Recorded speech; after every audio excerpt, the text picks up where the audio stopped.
More now with Peter Schweizer, author of the book Red-Handed: How American Elites Get Rich Helping China Win. Okay, if people are just joining us, we've already discussed how American politicians in Silicon Valley are making tons of money from China. In return, China's making economic and military gains that are weakening the United States. Now, Peter, let's take a look at Wall Street. We don't have the time here to get into every example that you mentioned in your book, but based on your research, which Wall Street relationship with China do you find the most troubling? Well, I talk about Blackstone and BlackRock, which are two big asset managers. One of the most troubling, I think, involves Ray Dalio, who runs the largest hedge fund in the world. It's called Bridgewater Associates. Ray Dalio has been quite open in praising the dictatorial regime in China. He regards the number two official in China as somebody who is an enormous force for good. He says spending time with him, he's a good friend, is like a quasi-religious experience. Well, who is this individual? He is President Xi's enforcer. The Economist magazine calls him the most feared man in China because he throws people in jail and has them tortured if they are political opponents of President Xi.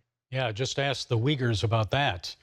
And in higher education, you spend considerable time on NBA owner, Alibaba executive Joseph Tsai, and his influence at Yale. He gave them $30 million. So what's wrong with Tsai doing that? Anything?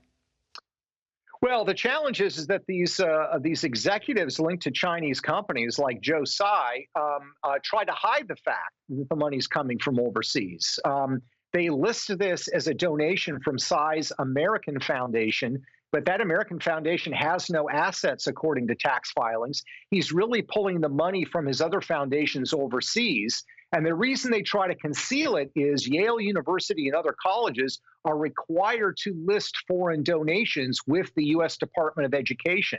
They try to hide that these donations are coming from China, and it is influencing the debate on our college campuses. It's an enormous problem. And it's not just Yale. You mentioned other colleges and universities. How is China influencing the minds of students at our institutions of higher learning? Well, they do it by manipulating or controlling the curriculum in some cases.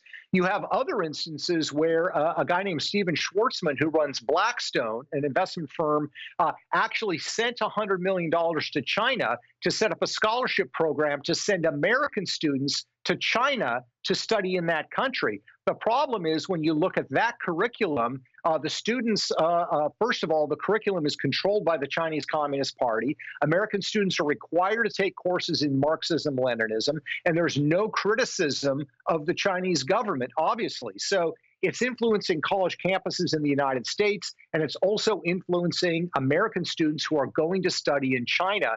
And these efforts are being undertaken by American universities and American financiers, and they're apparently very happy to do the bidding of Beijing. And finally, Peter, there is hope, right? We're not too far gone. What should be done to reverse this course? Well, as I point out in the final chapter, there are people on college campuses in Silicon Valley and in Washington, D.C. who want to fight for America, and they want to meet the Chinese challenge. These are people in Washington, D.C. from both political parties. I think what we have to do is be very rigorous. We should not allow American tech companies to be doing joint research, funding or participating in joint research with Chinese military or intelligence-linked companies. That just seems like a no-brainer as far as I'm concerned. Second thing is we should not allow Chinese companies to collect capital on American markets. That needs to be stopped. But we also need to have a policy of reciprocity. What does that mean? If China is going to prevent American media companies from reporting in China and from the Chinese people from being exposed to it, we ought to restrict Chinese media and propaganda arms from trying to influence the debate in the United States. Finally, right now, there are at least 23 former U.S. senators and members of Congress that are lobbying in Washington, D.C. on behalf of Chinese military or intelligence-linked companies. I believe that Americans have a constitutional right to petition their government, which amounts to lobbying. I don't believe that right should extend to Chinese military and intelligence-linked companies. So we need to ban lobbying by these companies in Washington, D.C.